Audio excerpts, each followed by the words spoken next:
Hey, this is Chris. Hope you're doing well, and welcome to Popcorn Finance, the show where we discuss finance and about the time it takes to make a bag of popcorn. And today I'm dedicating this bag of popcorn to a listener question.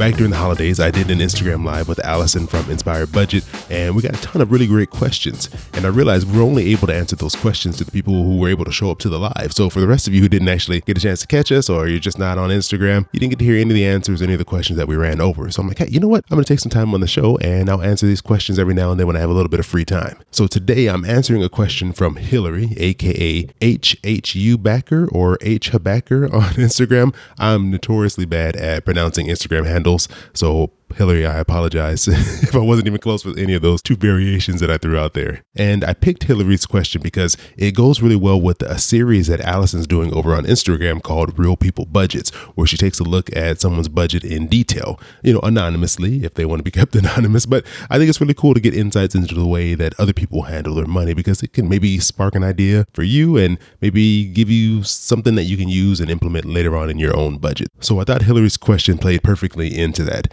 She asked, how many bank accounts do you have?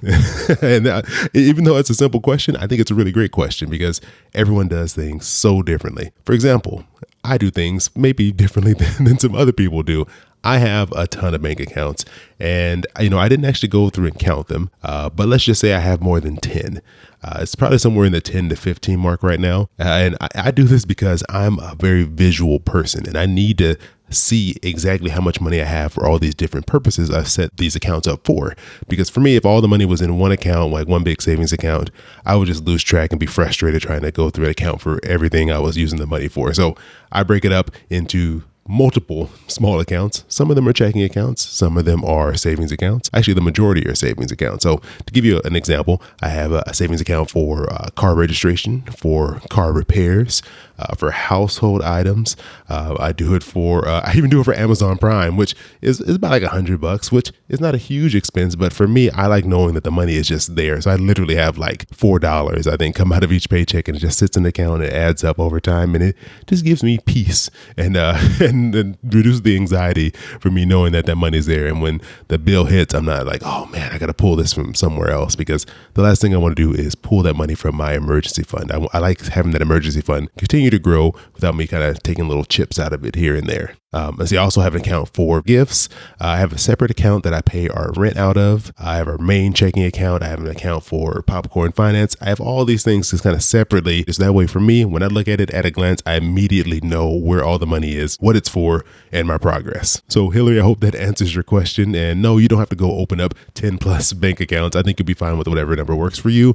But that is just how I do things. So if maybe some of you want to take a little bit of that and implement that in what you're doing, or other of you are like, that's pretty crazy, Chris, why are you doing that? That's all fine. It's your budget, it's your finances. You do whatever works for you. This just happens to work for me. So yeah, I'm going to try to do this more often on the show. I have some questions lined up here. And if any of you have questions that you want me to answer for you, you can just head over to Instagram. That's an easy way to get a hold of me. I'm at Popcorn Finance Podcast. Just send me a message directly and with your question, or you can reach out to me on Twitter, Facebook. You can email me over at questions@Popcorn Finance. And you can even send me a voicemail by going to popcornfinance.com/voicemail, which leads me to the last thing I'm going to leave you with on this episode. As I mentioned, I think we're on episode 106 now. I'm still working on the special episode 100 for you all. And what I did was I kind of pushed that to the side because I got busy and I wanted to have you all be a part of that episode. So what I'm asking you to do is to leave me a voicemail answering this question.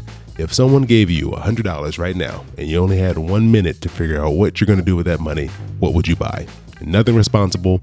That is the key. So it has to be something fun. Don't say you're going to pay bills or put in a savings account.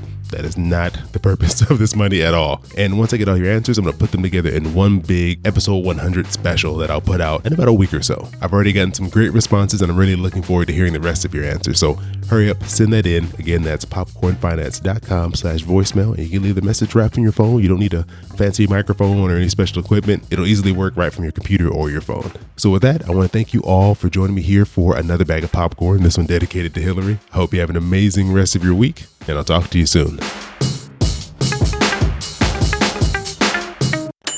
Your boy keep it poppin' like Mary Poppins.